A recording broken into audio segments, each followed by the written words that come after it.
Okay, so the great thing about what's going on with Terry right now is when patients are compromised both from a walking standpoint and a balance standpoint, they're forced on this particular treadmill is to find where their body is in space. Now, to keep you from going too fast or too slow, Terry has to find the right spot on the treadmill to control her speed. And by doing that, she's going to control her body position, forward and back, and to control her leg speed. And she's doing a great job of that now.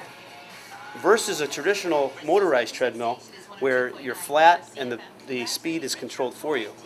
This is all controlled by the patient, both from a balance standpoint and a walking standpoint.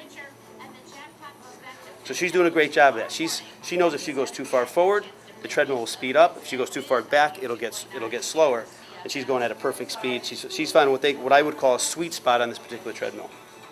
Is her foot strike is actually being controlled for her in the angle of this particular treadmill.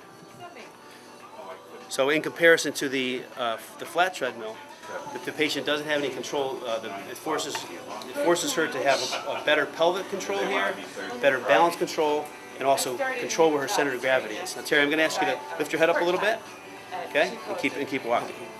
Fantastic. What I see here, I see a good foot strike, I see good balance, I see the back and the spine in good alignment, pelvic in good alignment. Now Terry's starting to lose a little bit. I'm going to have you come back, Terry, a little bit. Good. There you go. Good.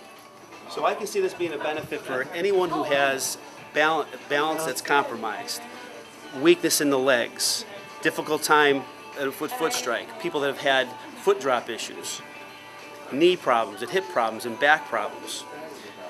This new technology is going to force us to do an extra level of control. It's going to force the patient to work a little bit harder to get themselves better faster, and more than likely speed up the rehabilitation process.